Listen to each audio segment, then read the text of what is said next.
Call to order, Mississinewa Community School Board Corporation regular meeting, February the 4th, 2019. And Mr. Crouch will lead us in prayer and pledge. Please stand. At the last meeting, before we took off there, I said I wanted to make a motion, and I said I pray that. Well, tonight I actually get to pray, so let's do that. Father, we come to you now. We bow before you, and we thank you for your love and your grace and your mercy and your kindness and your care for us. And we thank you for America. And Lord, tonight I want to thank you for our three communities that have banded together to educate our kids and to protect them and to bring them along, Lord. And our families, I pray for our families, our parents, and I pray for our administrators and our teachers and all the people that make this thing happen. And we just pray that that our country will be better because of this. And we thank you for, again, for all that you do for us. We pray for this board tonight, that you would give us wisdom as we make decisions for our kids. And we ask these things in Christ's name. Amen. Amen. I pledge allegiance To the flag of the United States of America and to the republic for which it stands, one nation, under God, indivisible, with liberty and justice for all. Thank you, Mr. Crouch. Yes, sir. My pleasure. Okay, item 35, minutes from the previous meeting. Mr. President, Yes, look, Mr. Cunningham, yes. I make a motion to approve the minutes as well as the executive session certifications as presented. Okay, do you have a second? I'll second. Okay, Mr. Herrera, got a second? Any questions? Hearing none, all those in favor say aye. Aye. Opposed? Motion carries. All right, 36, food, second school cooperative, that'd be you? I'll Okay, start it. Okay. and, Mrs. Warwick is here this evening, our food services director, to provide any explanation or answer any of the board's questions. I think most of us are familiar with the purpose of a cooperative, and it's to share resources, and in this case, it's to buy food products in bulk for school cafeterias, and thus reduce our price of purchase. And there's no cost to enter this co-op, so I can't think of any reason why we wouldn't take advantage of this, but I'll leave it to the board. I'm going to make the recommendation that you approve of us moving into this cooperative. It's called Food to School Cooperative, but Mrs. Townsend or myself or Mrs. Warwick are available to answer any of your questions or respond to any comments you might have. Does the board have any questions? I noticed that I went through the list of schools that were a part of this, and most of the county, if not all the county, is a part of this. Amanda, I was just wondering, I noticed in their rules that if you order something, they expect you to take it, right? Help me out here on this. Sure. So why they want this to be passed to the board is so that schools really commit to feed the schools, and they don't just say they're going to purchase with them and then back out and don't do it. So if you're saying you're going to, then that's a commitment that you're in this group. And that's for the next school year, so 1920 is when we would be in that agreement to purchase whatever the group gets their better pricing on. Yes, ma'am. What I was really talking about was the food itself.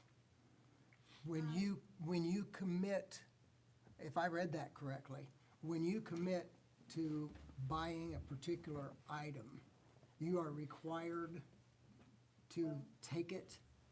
So they bid on lots of different items, and say the cooperative says, we're gonna buy this type of green bean. So you have to buy that type of green bean, you can't buy another type of green bean. And that's what you're committing to buy the one green bean that they have chosen.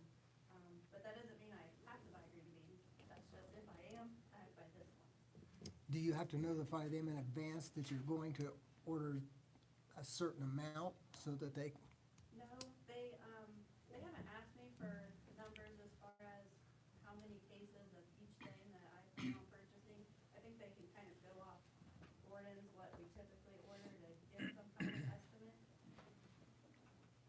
But your estimate is just that, it's an estimate.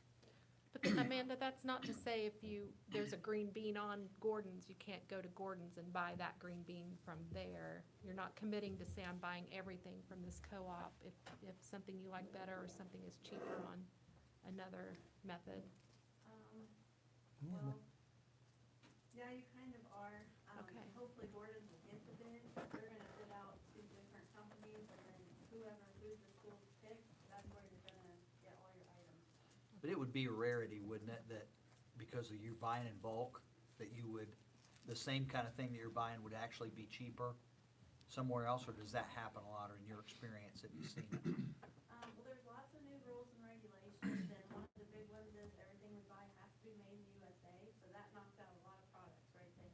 Okay, And then the cooperative will actually have a tasting, and they'll pick the best quality products for the price. okay. So I can't see very many times where I would wanna go against the grain on what they're choosing, because it has to meet the, different qualifications for schools. Well, sign Spike up for that spinach tasting when you get to that part. Is there a commitment that we have to make as to how much money we're going to spend and purchase from the co-op? I did see it in there. I always look at the agreements straight to like termination clauses, and it's 30 days notice we would be able to terminate, so that's always the thing I look at. How roped in are we at this? So if we found that there was something Right. that wasn't working out, we don't have to commit for a long term. Yeah, that's a concern, Good point. because sometimes that happens, you get in, you can't don't even know how to get out of it, automatically renews itself, but this is not the case, so. You know, I was thinking about the kids. The kids are just so particular about their tastes, as we all are, I suppose. And if you had a green bean that this was the green bean and the kids didn't like it, that was something I just wanted you to, you know, whether it's pizza or whatever it happens to be. Right, and I don't think it's gonna be super restrictive, so I think like pizza, there's probably gonna be 10 you can pick from, not just one pizza you have to get. Mm. But it would still be full grain and low fat and all the requirements, so All those things, hopefully yes. the same items we currently get, we'll still be able to get next year with this. We have to do that, all that gluten-free or whatever, all that stuff. I know that we do. How do the kids respond to that? Well, He's right here in front of How us. would your kids respond? we don't have too many that are restricted as far as gluten-free actually. We do have a lot of dairy-free, and there's several students that, meet with us, and we go over the menu, and we tell them what they can and can't have. That's And good. especially in middle school and high school, they're pretty much able to still go through the line and pick those things themselves. But we have one or two at Northview that are very restrictive as far as, we have grade points and everything, and cards counted. So she has a weekly menu that Bless you. very restrictive, but, I know a lot more children are requesting the gluten-free at other districts, so it's probably coming this year, but, if that happens, then we will provide what they need, but, right now, we don't have that on the menu. Anybody else from the board? Okay, what's the board's pleasure? Mr. President, Yes, I'll Ms. make- Miller? I'll make a motion that we approve the food to school recommendation. Okay, need a second? I'll second. Okay, Ms. Reed? Okay, hearing that, are there any more questions? If there's none, then all in favor, signify by saying aye. Aye. Opposed? Motion carries. 37, reporting child abuse, neglect, and related warning signs policy. Mr. McKenzie. Yes, this is a requirement by the state, many requirements that they have. I think the superintendents, we had a meeting recently, a couple weeks ago, and we counted 15 or 16 training requirements the state has enacted over the last few years. And I think one of the bills that's being put out is to review those by the legislature, and maybe find some consolidation of some of those trainings, or some change in language as to may train or train less frequently than what current law is stipulating. But nonetheless, I'm wondering But back to this policy, this is based off of a template from the state. It is required to have a policy on reporting child abuse and neglect. And so I know this is the first you're seeing it. So we obviously do not have to pass this tonight, but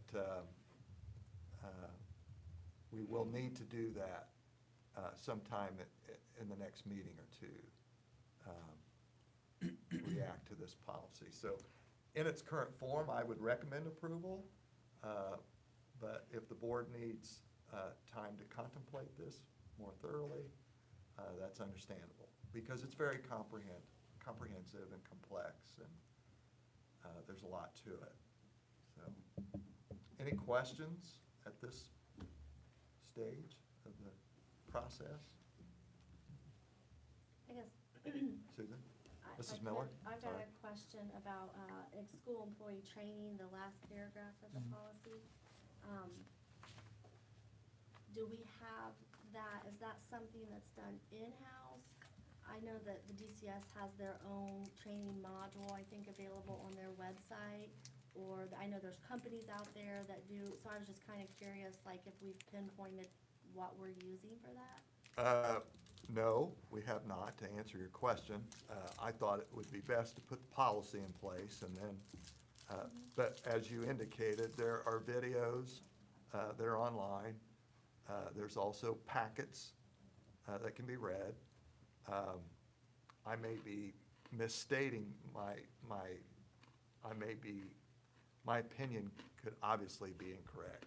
I really think if an employee read this policy from cover to cover and thoroughly, they're getting the heart of the training just by knowing the policy, in my humble opinion.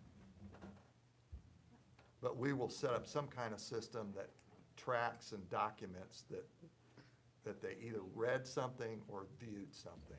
And that's what we currently do with all our trainings that are required. And then you do have a follow-up, so make sure that they can't say, well, first time I've ever seen this, or no one told me. We have it digitally Okay. documented that they Any other they questions? signed off that they read it or Okay. that they viewed it. Okay.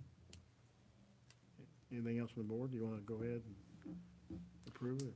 Mr. President, Yes, Mr. Cunningham? I make a motion to approve the reporting child abuse and neglect and policy along with that as well, sir.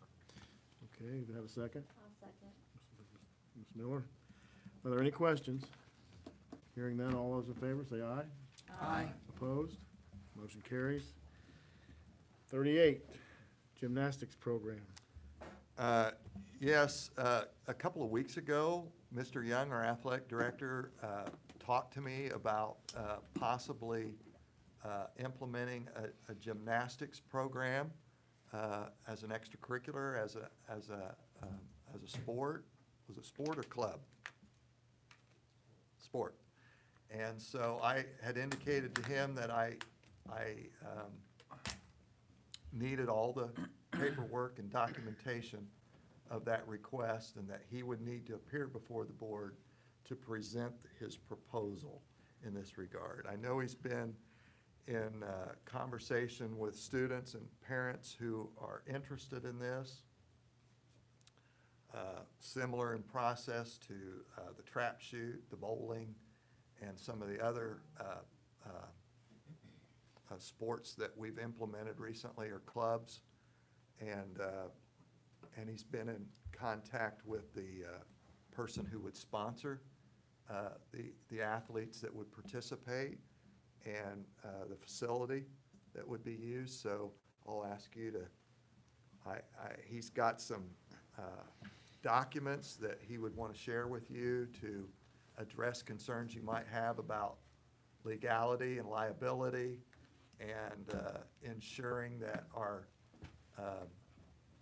coaches have read the handbooks and sign off that they are understanding their obligations and responsibility as a representative of Mississinewa Community Schools, as a supervisor or a coach. And in the context of our conversations, we were already doing that with our coaches, but we weren't doing it with our club sponsors or with our volunteers.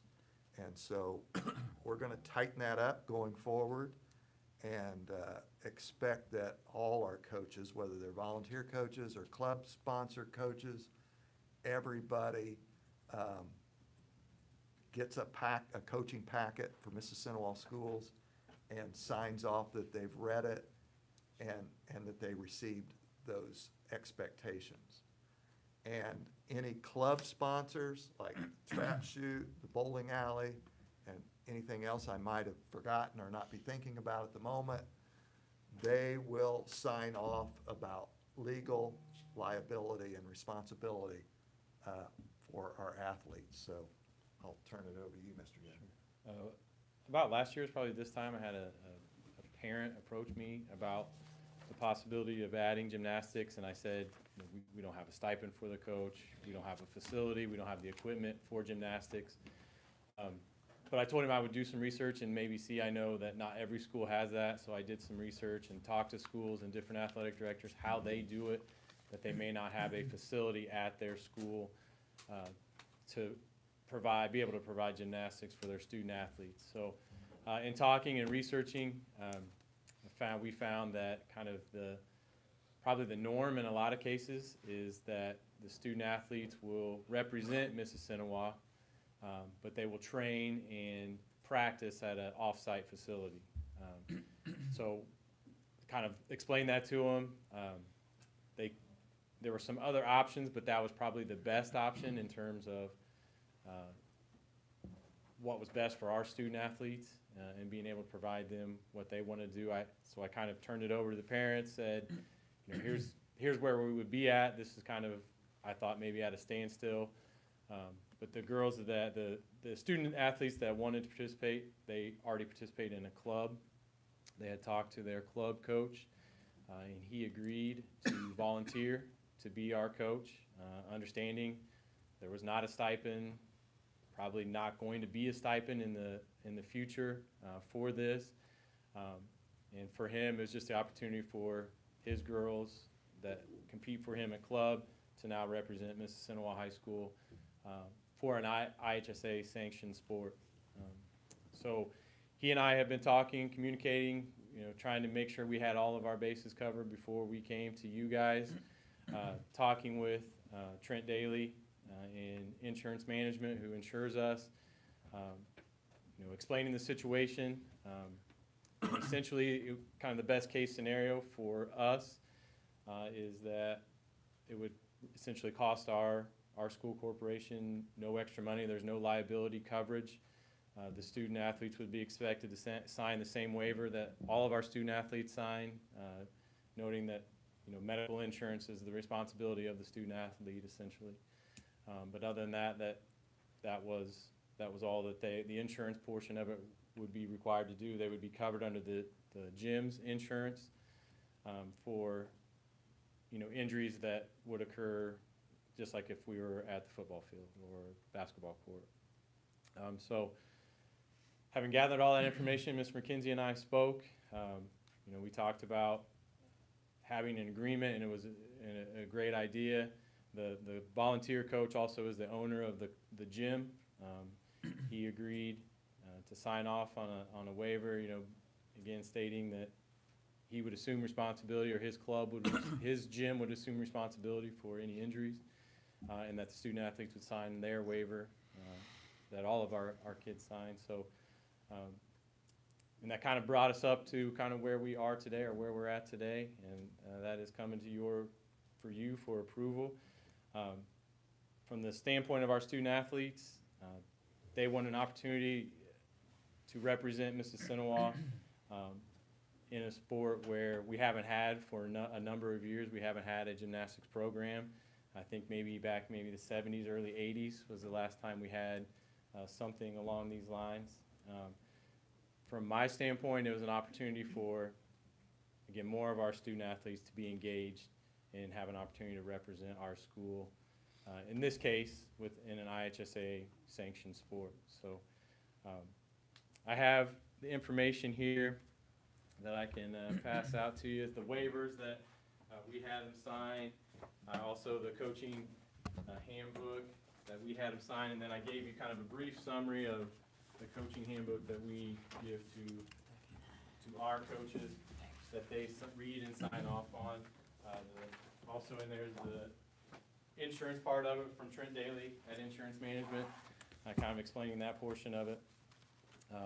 And then the waivers that we had them go through in our coaching expectations. So these young ladies are very excited. They certainly are, again, wanting to represent our school, an opportunity to compete in a sport that they really enjoy. You have any These young ladies already work out over there. They do, yeah. They have a club season, which doesn't really coincide with the IHSA season. It's getting ready to, close to being wrap up. They'll have their tournament at the end of the year, which we would be eligible for if approval for tonight. They would be able to compete in the sectional tournament and advance as individuals. But yes, they compete in the club sport at the With the Mid-American. same coach. Correct. So would we have any home meet, I mean? We would not, Right, no, we so- would travel around. There's a number of invitationals that kind of start in late January through this month.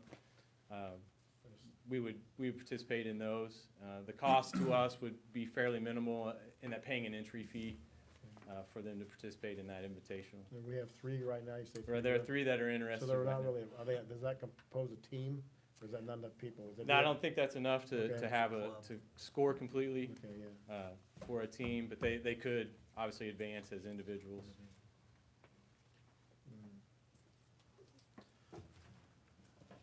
Any other questions or comments from the board?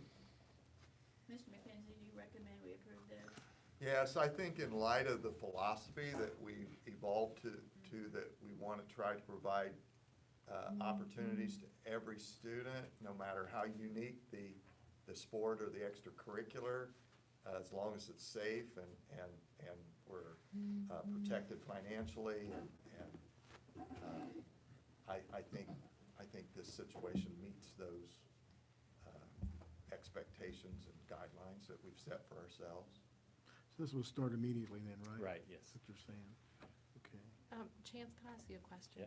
This kind of goes back and forth with another activity that you and I had talked about last week. Correct. That Mrs. Winter had inquired about. And so I also was talking to Trent Daly, and he mentioned that he thought this medical waiver was a good idea, and also that we get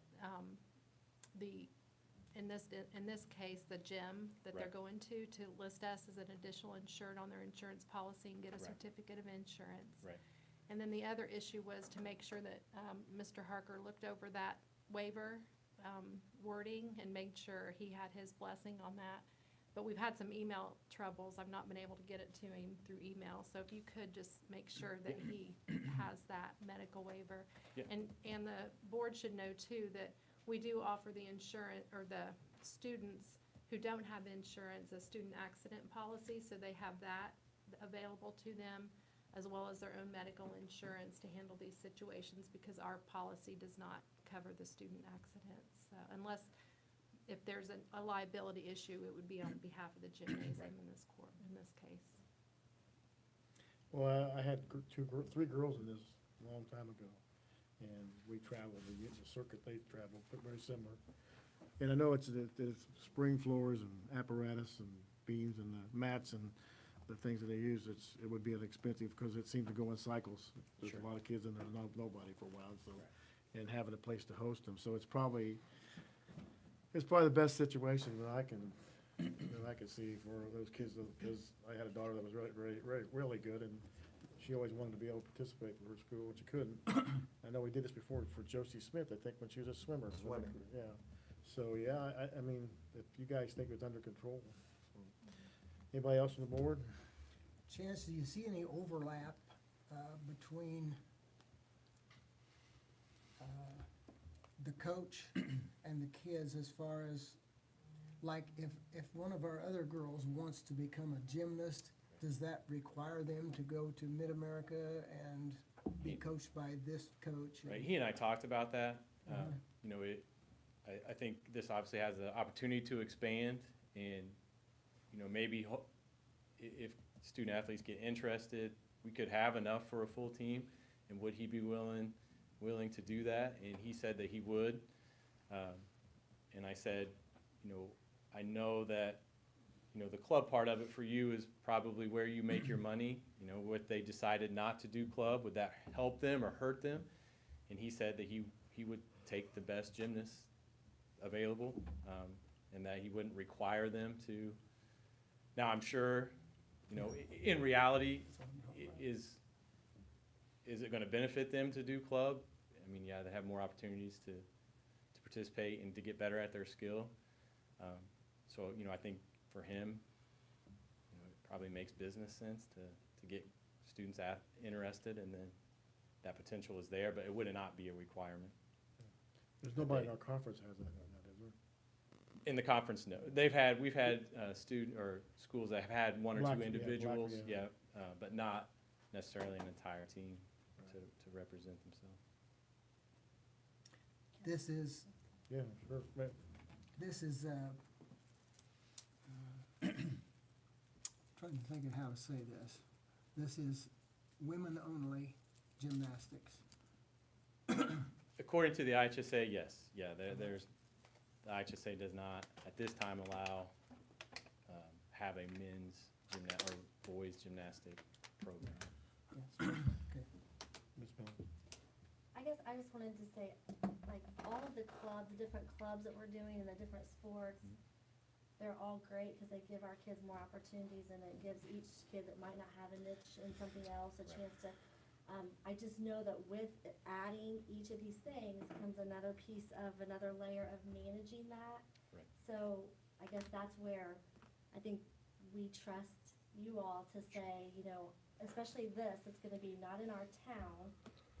It's even a little different than the bowling that's Right. that's on Main. Right. So, I guess I just wanted to point that out. It means more work for you and, Yeah, yeah. and others on the team, and so, as long as we're not spreading ourselves too thin by continuing to add, activities, I don't wanna get to that point to where we're not, you know, staying on top of things because we have so many balls to juggle, Sure. so. Absolutely. I would think we're getting close to a saturation point. I hope we're running out of sports, because it feels like we're doing about all of them. Yeah, we're doing a lot. What's the board's pleasure? Would it be okay if we, for me, I'd like to look over this some more, if it's okay? Do we need that, is it need to be voted on tonight, Chance or Tab, or? Well, I talked to him, and if it's not voted on tonight, there's gonna be some opportunity loss in there. Okay. You wanna tell him what that means? There's an opportunity for them to compete, coming up, I think, in two Saturdays. And then the sectional tournament is at the end of the month. It would be, again, an opportunity for them to compete in the sectional, which I think if we waited for that next deadline, it would be close for them not, they would probably miss one opportunity to compete in an invitational. Okay. I just didn't wanna make you feel, I wasn't gonna bring it up. Yeah. You asked. Yeah. I didn't want the board to feel pressured to Yeah. act tonight if you weren't comfortable with it. So, What's the board's pleasure, yes or no? Or if we don't act on it, won't go. Well, I feel comfortable, and I'd like to see these kids be able to compete at that sectional. And they've been preparing for it, I trust, and preparing hard, and so I'm gonna Year-round make the sport. motion that we accept this gymnastics program, as presented by Coach. Okay, got a motion made by Mr. Kraut, second by Mr. Smith. Are there any questions? The only thing I guess if we're gonna review at the end of the year and to give us a report, that'd be nice at the end. Okay. So, hearing that, I got a motion, probably second. Any other questions from the board? Hearing none, all those in favor, say aye. Aye. Opposed? I'll abstain. Okay. So that would make it 5-1, five. Okay, moving on to personnel, number 38 there. Yes, we only have two items. Originally, in your packet, it said one, but we had one come in after we tried to get you the packet before the polar vortex hit Wednesday, and so I have a letter of resignation at your desk from Mrs. Armstrong, and she sent that out on the day of the polar vortex last Wednesday. She probably had time to do that, and so it's in your board packet now, but it was just placed in there today, and I wanted you to have a hard copy as well to see that as I make these recommendations. We have two items, as I mentioned. Scott Schuler has resigned as the high school assistant boys tennis coach, effective immediately. And Jana Armstrong, one of our Northview Elementary School teachers, is resigning effective next week, February 13th, 2019.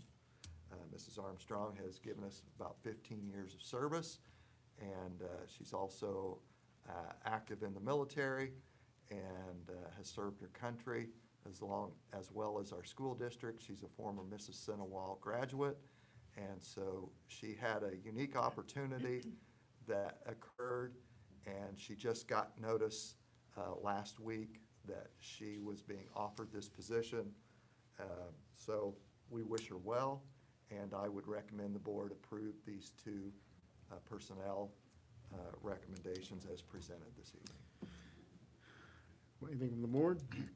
Motion? Mr. President, Yes, Mr. Smith. move to approve the personnel as presented. I'll second. Mr. Herrera, seconded. Any other questions? Hearing none, all those in favor, signify by saying aye. Aye. Opposed? Motion carries. 40 conferences, Mr. McKenzie. Yes, Mr. President, we have the following conference requests for the board's consideration this evening. Amanda Ward to attend the Indiana School Nutrition Association Winter Seminar and Director Certification Program in Indianapolis. This was last Thursday and Friday at a cost of $418.87 to be paid for from the lunch travel account. Kathy Daniels, Leonard Arbogast, Susan Lopsiger, Carrie Quillen, Connor Cunningham, and Mark Augustin to attend the AP Tip-In mock reading at IUPUI on March 11th at a cost of $594 to be paid for from the AP account. Hannah Arbogast to attend the ACP seminar at Indiana University on March 1st at no cost to the corporation. And finally, Leonard Arbogast and Kathy Daniels to attend the Hoosier Association of Science Teachers in Indianapolis on February 17th through the 19th at a cost of $754 to be paid for from the high school travel account. And we would recommend approval of these conference requests as presented this evening. Board's pleasure. Mr. President, Ms. Freitas? I move that we accept these conference requests as presented. Okay, need a second? Second. Mr. Crouch? Okay, we have a motion and properly seconded. Are there any questions? Hearing none, all those in favor signify by saying aye. Aye. Opposed? Okay, motion carries. Facility reports, Mr. McKenzie? Yes, I don't think Mr. Goss, do you have anything? Don't think Mr. Gosser and I have anything directly this evening, but we have had a couple of meetings with principals, and Mrs. Winter, Mrs. Townsend, and Mr. Gosser and myself have met together and met with those principals. We've put together a summer maintenance project plan. It's not, like I said before, it's not in stone. It's open to the board's input, and we intend to have that to you hopefully tomorrow, if not tomorrow, Wednesday. It'll be in your Google Drive, and I will text you and let you know that it's there. And you can begin the process of reviewing those plans.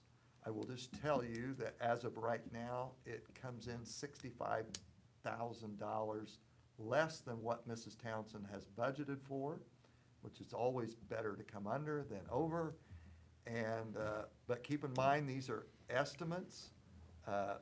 guesstimates, I might say, by Mr. Gosser and Mrs. Townsend and myself and Mrs. Winter, so,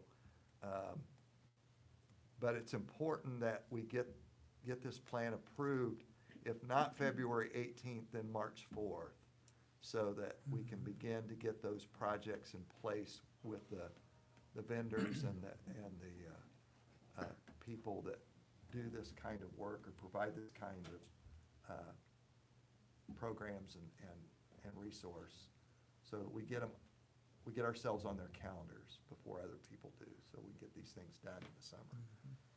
So that's all I have under facilities. Does the board have any comments or questions? Anything from the board, anything you'd like to see them look into? Okay, so they'll require a vote. Legislative update, Mr. Cunningham. Yeah, thank you, Mr. President. I had, Pam was nice enough again to put in your Google Drive the most recent report. Actually, it's not the most recent report. I think Tab just sent one out today that came in after I'd sent it to Pam, but so there's 182 bills. The good, bad news and good news. Bad news is 182 bills have been filed that represent either education or school governance or child-related issues. The good news is I'm not gonna go through all those tonight. So I'm just gonna highlight a few that, and I think one of them was recently in the paper, and that's House Bill 1004, which is school safety. And this bill, among other things, will increase the secured school grant from $50,000 to $100,000 and decrease the local branch match that's required for the smaller corporations from 100% down to either 25 or 50%. And there's a formula in there based upon the size of the school. These changes will increase, hopefully, the interest in applications, but also maybe make it more competitive. So these grant funds will be increased from 15 million to 20 million. And again, that's if it passes, but it went through first reading without any revisions. And then the other one that I was gonna highlight was actually one, and I can't find the number for it now. Spike and I were talking about it before the executive session. 621 maybe? That sounds right. But it was a bill that so we have an advocacy group, all the legislative liaisons that you're asked to adopt. They've the ISBA has collected all of those and will be putting us through training, but they want us to be able to advocate with our legislators about a particular bill. And what was interesting about this bill is that it involved the remonstrance process for buildings and adding to that. And what they wanted to allow to have happen with this bill was that if a school was successful and there was a charter school that was in that area, that they were to get a percentage of those funds that you now received because of through the process of a building or a renovation or anything like that. So that one, there's been a lot of feedback on it. It's not dead yet, but it's went back to committee. So there's a long list of bills that are in there now. I'd encourage you to look at them. If you've got any questions or anything like that off the Google Drive, let me know. Like I said, it'll be a fast and furious session. 182 of them that'll be flying around. Of course, I think they say roughly, depending on how many bills are passed, anywhere between 35 to 40% make it to like a third reading, and then there's a smaller percentage. So we could see maybe 25 or 30 bills that pass that'll affect education somehow. So I'll just be sure and make sure that they're all good ones and that benefit public education. So if you got any questions, I will say Kevin Mahan has been very responsive to my emails representing us, and I usually either get an email or a text back from him, if not that day, early the next day, and they're in session right now. So he's been very responsive. So that's all I have. You any questions? Thank you. Anybody? I'll just make a couple comments, unsolicited. I had the newspaper contact, it looked like they contacted about every superintendent in the county about the school safety increase in budgeting. My comment, and I'll concur with Mr. Cunningham, my experience with Representative Mahan has always been positive. He works very hard to represent his constituencies and the area he's representing, and tries to find out what wants to make it the right decision, and wants to be the best representative he can be, and is very interested in school funding and supporting schools and education. I told the newspaper my only problem is with the word grant. Like Title I is not a competitive grant. The government just gives you an amount based on the type of students you have in your district and the number of students you have. And it gives you amount, and then you're expected to work out a plan of how you're gonna spend that money, and then they review it and approve it or not. And if they don't approve something in your plan, then they send it back to you for revisions and tell you why it's not being approved, and provide suggestions as to how you make it acceptable to their grant review.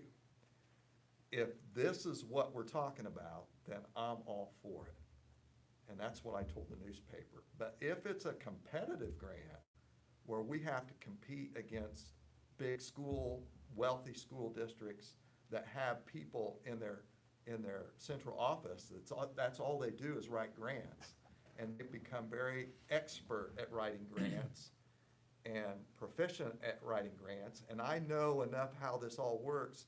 All those people network, and they share their grant templates so that they know how to write them to make sure they get approved. If that's what we're talking about, I'm all against it, because we're talking about school safety and security of kids and staff in schools. And that shouldn't be competitive, competing for those dollars.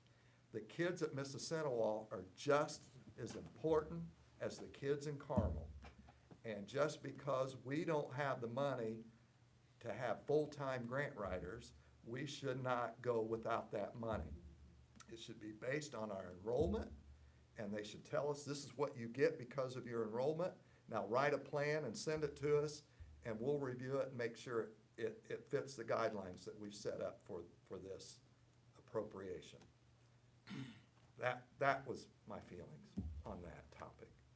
The other has been the push to get more school funding into classrooms. No, it's just like the term "no child left behind." Who can argue against that slogan? But the devil's always in the details about things like that. And I know our state representatives as a majority feel like not enough of our spending goes into the classroom. And I really know that the other superintendents feel the same way. I really need them to come down here and look at our books and tell us where that money's at and what goes in order to do that. You know, do we spend less on light, heat, air conditioning,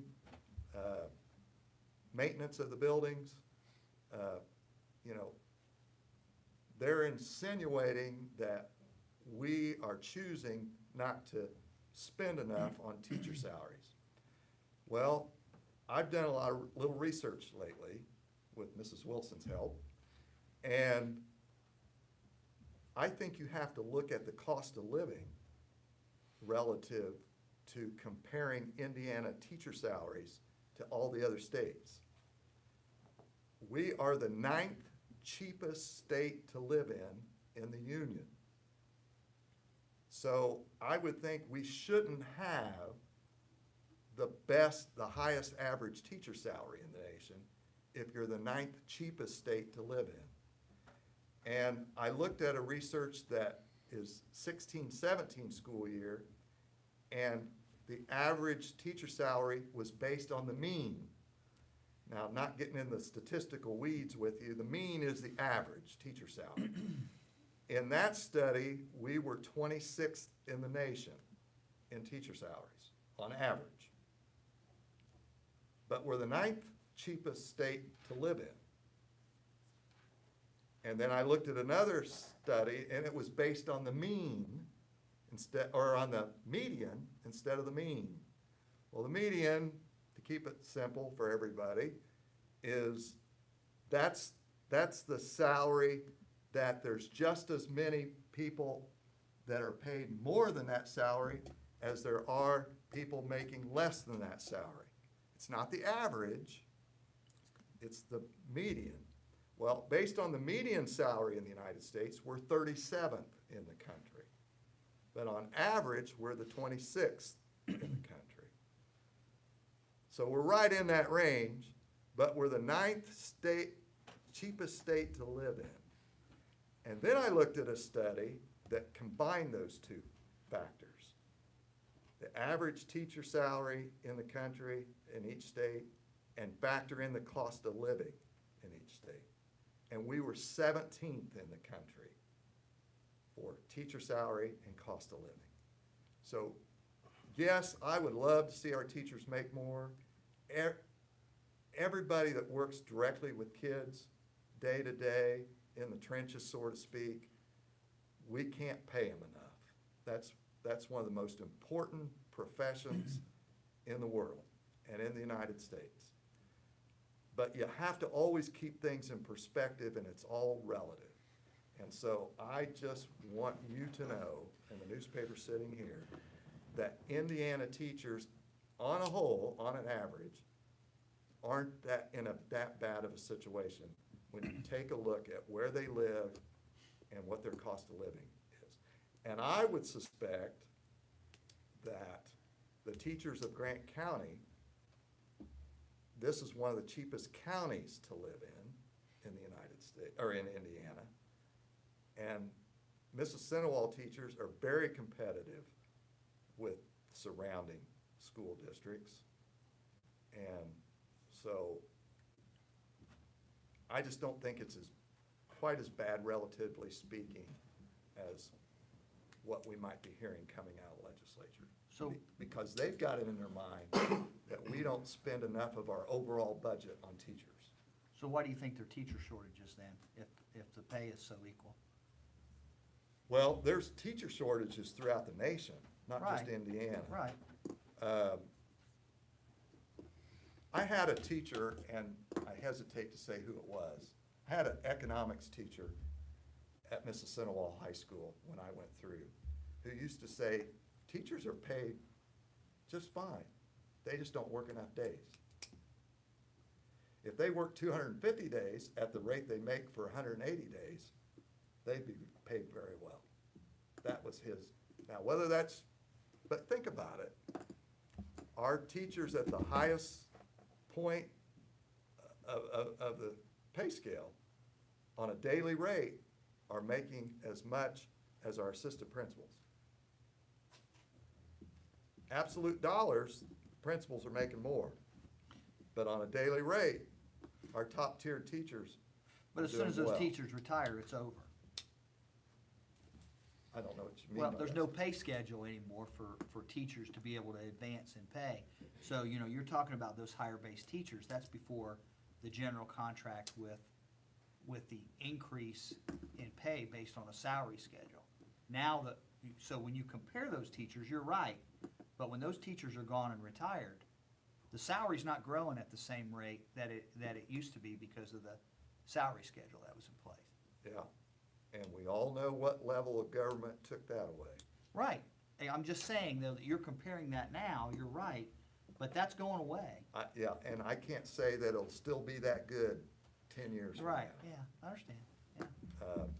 Especially if I don't know what's going on in other states, whether they have Right. done away with their pay scales as they used to exist.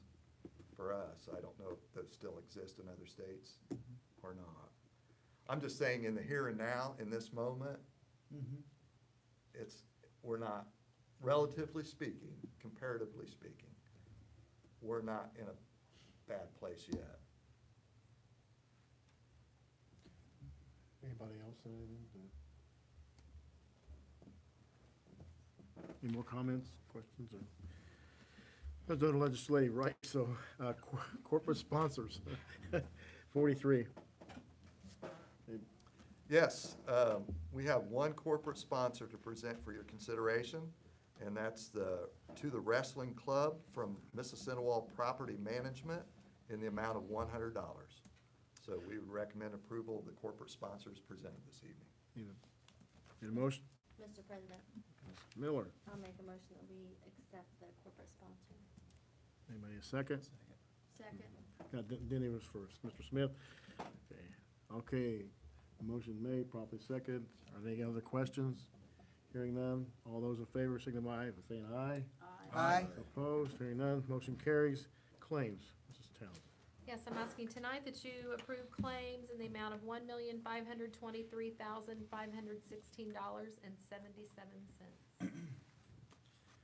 Give me a few minutes to look over. Anybody got any questions?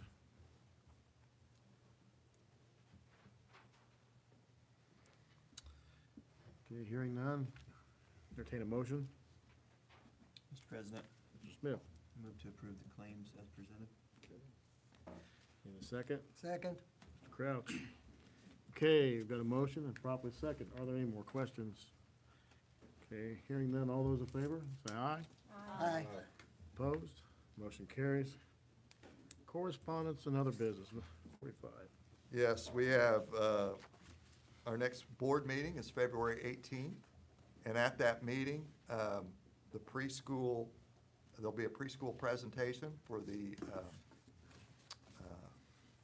I think it was an article in the paper a week ago, maybe 2 weeks ago, I'm losing track because of last week, where we were one of 31 schools, if I remember right, it's close to that, in the state of Indiana that were at a level 4 of quality of program, paths to quality. And so we wanted to recognize all our preschool teachers and the leaders of the preschool program at Westview. And so we will be inviting them to come before the board and make a presentation at your next meeting. Wanted to let you know that Mr. Quaterher and Mr. Cruz and Mr. Eckstein, our Gas City Police Chief, and, I've forgotten the name of the Jonesboro officer. Dennis Conrad was with us at Westview. We went around to all the buildings and had a school safety meeting. I had told them last spring that we would do that at least once annually. It was a good meeting. We had some good conversation and some good suggestions by the staff. But I would say this, that my observation would be that overall, our staff is in a lot better place morale-wise and in terms of confidence in the safety of their schools than they were last spring. In light of the deaths that we had within our own community last spring and the Parkland shooting in Florida, and I think there was a shooting in Texas last spring as well, I think that had a lot of our people on edge and very anxious and concerned, and rightfully so. But I think a lot of the measures that we've implemented recently, I believe has made them feel a lot more secure. And we felt like we need to meet with them periodically just to, it's human nature to let your guard down after so long. But we just want to always continually remind them to keep their guard up and to be observant and be aware in terms of safety issues and circumstances. I know the principals meet with their staffs nearly once a month or once every 6 weeks, and I know school safety is on their agenda every time they meet. So I just wanted to share that with the board. Last week was a doozy in terms of weather, and my first 2 years as superintendent, we had no cancellations. Last year, in my third year, we had one cancellation of school. We've had a handful of delays each year, but we've certainly more than doubled that record this year. And winter, we're just into February. Hope February's a lot calmer than January. I just wanted to let the board know and the public know that making those decisions is difficult, and I don't say that for anybody to feel sorry for me.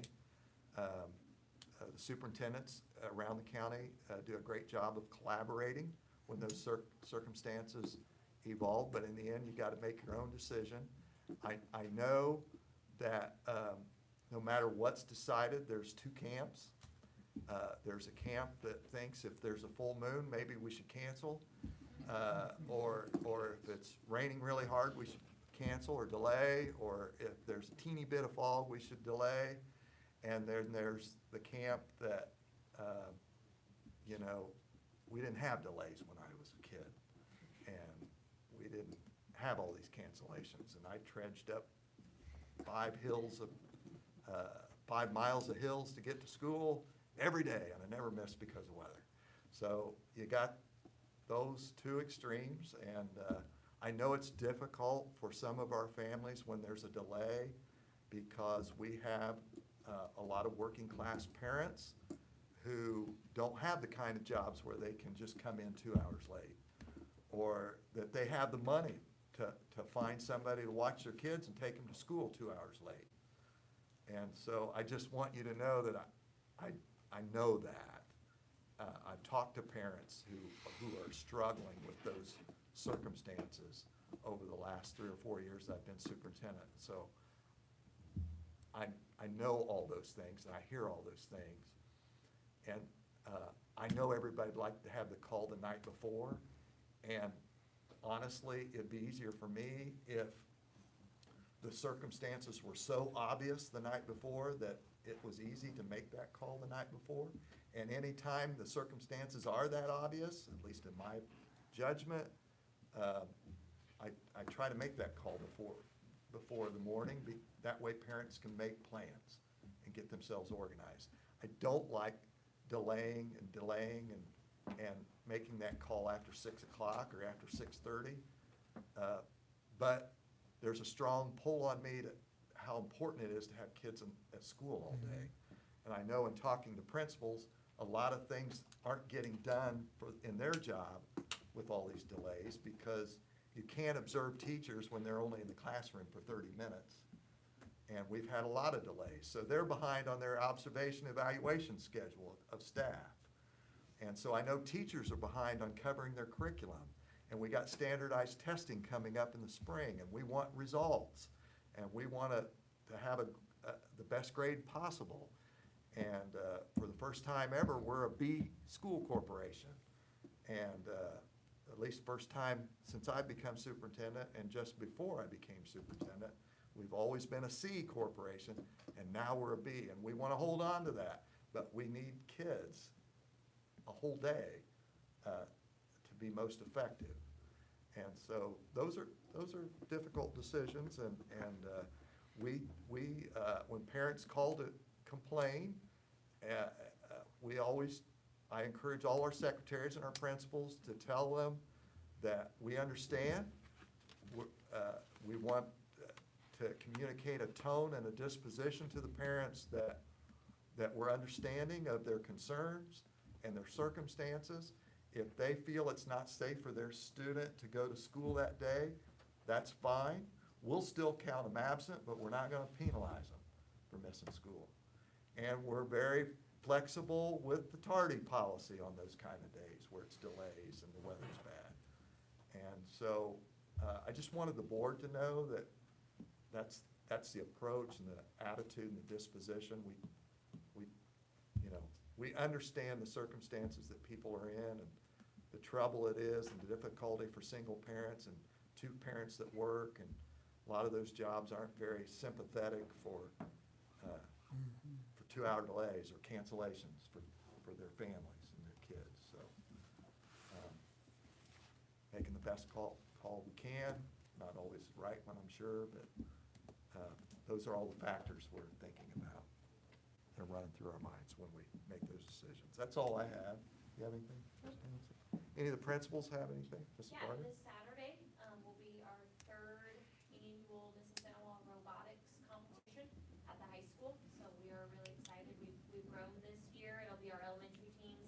and our middle school teams both competing.